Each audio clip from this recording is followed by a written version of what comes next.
whether they're blood or not. And I've actually had to remove my maternal mother out of my life completely because it was one horrible, painful experience after another. And I haven't spoken to her in got to be at least 12 years now. And I won't. Right. I just absolutely won't. There was enough chances given there. But again, that wasn't anything my dad even gave me. It was something that I had to figure out for myself as an adult and make the decision on. And that's what I wanted for my daughters. Exactly that. I wanted them to know who he was so that they could make a choice for themselves, not influenced by me, of whether they wanted to have a relationship with him or not. Now, ironically, both of them would like to have a relationship with their father and have tried. Okay. And he just doesn't respond. Sadly. It makes my heart hurt. It really does. I think there's guilt feelings with me on the divorced parent side with that too, because I'm like, he's the parent that I chose to have children with. And I wish but you're not responsible for him. No, I'm not. It just makes me sad for them. You know, I wish it was different for them. I get it. You know, but I never wanted to be the cause of them not having a relationship with him. Sure. I'm hoping that I didn't do anything that caused that. But I mean, their perception and what happened, I don't know. You know, they've never talked to me about that. But parents should not badmouth the other person. They shouldn't use their kids to communicate with the other parent unless there's no other way. Now, you're right. When the kids get a little older, it does get easier, you know, like if they're teenagers. So this is really interesting because I'm going to say I'm absolutely not an expert in this area. That I have questions I'm still working through. And I think we can't generalize any of this because every breakup, every relationship is different between a husband and a wife and whatnot. The question is, what do you do? Because you don't want to badmouth your ex, but what do you do when your ex spends all of their time trying to make everyone choose sides and trying to trash you to the kids? Do you A, remain quiet and tell your kids, I love you, you've got to grow up and make your own decisions on this? Or do you B, counteract it with the things that you know to be true? I think it depends on how old your children are. Yeah, like I said, every situation is different, but. Right. I really think that it depends on how old your children are and how mature they are.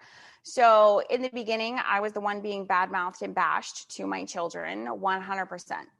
100%. And I chose to be the bigger person and not do the same. And I would just tell them when they were little, like, you know, I'm really sorry that daddy is so hurt about this. And that's really where this is coming from, is hurt. And all you can do is just love daddy and always remember that mommy loves you with all of me. That's all you can do. And then when they got older and they started asking me questions and I felt like they were mature enough to handle the answers, I'm like, okay, do you want me to sugarcoat this for you? Or do you want me to tell you the reality of what really occurred? Right. And I gave them a choice and just had a normal communicative conversation with them where they were allowed to ask whatever they wanted to ask. And I was an open book for them. I owned my part. It's part of that not being a victim. I owned my part in the relationship. I owned my errors, my mistakes, and even admitted to them that I wish I would have left differently. I still would have left, but I would have left differently. I made some mistakes in all of that, and it was hurtful to them. Sure. So I think that because I was able to own my part and answer them honestly and without bias, and this is what occurred, and this really hurt your father, this really hurt me, and I'm sorry that those things occurred, but what questions do you have? What do you remember? What perception do you have in your mind of what happened? Like, let's talk about it. So, what are your thoughts? You have thoughts going on in your head all over the place right now. Again, there's so many things I would do differently about my divorce. There's just so many things. I would have gotten divorced sooner. I had never. Yeah, well, and that's a whole nother episode right there. but Mhm. we would have been divorced sooner, but we had a pretty traumatic life event happen that kind of we had to work through. Um, Mhm. well, I should say I had to work with. Um, she just kind of disappeared and had her own life. It Sure. was very traumatic for all of us. Um, but we didn't work on our marriage. We didn't even work on each other for a good 8, 9 years. And Wow. honestly, by the time the rest of the family and our kids had healed enough that we could even start talking to each other, there was no saving it whatsoever. Maybe if we had been able to work on it earlier, it might have been able to work through, but by that time it was just too far gone. Yeah. Um, yeah, there was a lot of hurt and a lot of anger that came from her side, especially. But I watched a lot of growth happen for the both of us. And one of the things that I've tried to do right as a parent, and again, I will never claim that I was flawless as a parent, but one Yeah. of the things I tried to do right as a parent is letting my kids know that I make mistakes Mhm. and apologizing for them and then asking them to not take them on as their own.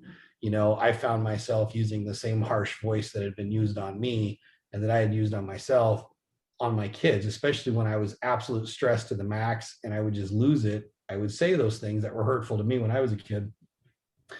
But the difference is I would go back to my kids and I would say, hey, I love you. I want you to know that what I said, I didn't mean. What I said came from a place within me that's still damaged and hurt. And it was how I was treated. That's how I raised myself, even, or domesticated myself. And I want to ask you not to take it on. I don't really think that of you. I don't think you're an idiot. I don't think you're stupid at all. And I am sorry. I apologize for that. And I would try and work through them. In the end, though, it's still their responsibility if they want to take that on and keep it within themselves. All we can do is our best. And when we make mistakes, own them, Mhm. heal from them, grow from them, and move forward and be better because of them. Yep. And I think that's one of the best things we can teach our kids. So we're all going to make mistakes, especially in the middle of something as emotionally charged as a divorce. It sucks when one side owns it more than the other, uh, because if The they could, kids will figure it out. they absolutely can. They will But over it time. kind of back to what we're talking about, though, kids won't really figure it out for their own if you take responsibility for their emotions and their hurt instead of Right. teaching them to be responsible for it, or teaching them to cover it up with fun, with pleasure, with things that are escapes. Materialistic items, like anything, right? To try to Yep. give them escapes. So I think in wrapping up this episode today, I think one thing that we need to talk about is that later on in episodes, we're actually going to talk about dating with children. We're not going to tackle that today, but I mean, I definitely made some mistakes in that world. I will own them on that episode for sure, and things that I would do differently. Uh, Sure. and I think we all as parents feel that way because I mean we don't know what to do, and that'll be an interesting episode in and of Not itself. easy. What? I said no. It's not easy. I do not envy parents that have to date with younger kids. I did it once when I was younger. Uh, Again, I don't know if there's pros and cons to having older kids or younger kids when you get divorced, but yeah, dating after divorce, especially when you have young ones at home, is just a completely different dynamic, and it's tough. You're gonna make mistakes, um, but you're gonna work through it. Well, and I have, just a little teaser out there. I have an interesting episode. When I met my boyfriend, I still had my stepson from my previous marriage living with me. He's older. He was 20. What was he? 20. Well, we celebrated his 21st birthday with him.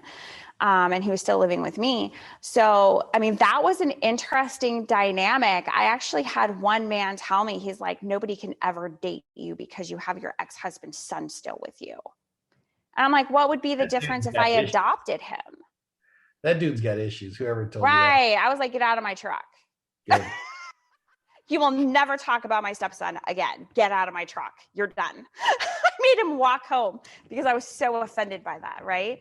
But, so between my boyfriend and I, we have 6 if you count my stepson. You know, he's got 3 children, one of which is an adult, young adult, and I have my 2 daughters and my stepson that are all 21, 22, and 23.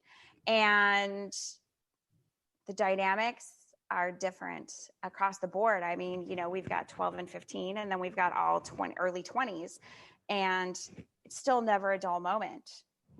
You know, it's just not. It's never going to be a dull moment when you have so many kids, young or older, in your life. So, all right, I just want to recap. So let's recap the rules of play with divorce really quick. And that is, try not to use your kids for communication. Let's say try, because I know there's extenuating circumstances, as you so brought out. Try not to use your kids to communicate with your ex. Don't bash your ex. Don't keep your children from your ex. It's not fair to your children especially, but it's not fair to them either. And also, one of the biggest thing is always teach your kids how to grow up in the real world today. Don't be the Disneyland parent who's just about fun. Actually teach your kids responsibility and how to be a contribution as adults. And that's our real role as parents. That doesn't stop because you get divorced. Yep. So I hope this helps all of you today. Eddie, would you like to add to that at all? No, I think you hit it on the head. The one thing I might just throw in there is that, again, every relationship's different. The end of every relationship is different. The dynamics between you and your ex is different. The dynamics between your kids and your ex and yourself are different.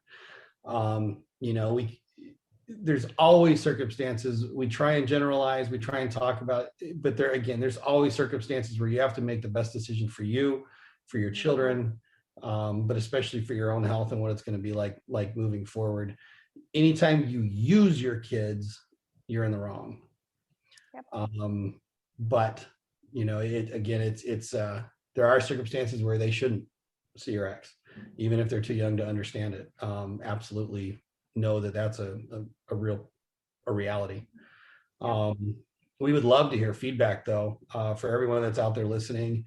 This is definitely a charged episode. There's a lot more to it. We could spend hours discussing this, but if you guys have any feedback in any of the episodes, message us questions, message us your ideas. We'll be happy to read through them and maybe even put them on the podcast and talk about them. Definitely. We would love to hear from all of you. So Eddie, how do they contact you? How do they find you? Find me on Instagram at Edified Living, and find me at Eddie Cunningham on Facebook. All right. And you can reach me at tinavaliant.com. You can also email me directly at tina@tinavaliant.com with any questions that you would like us to answer on this podcast.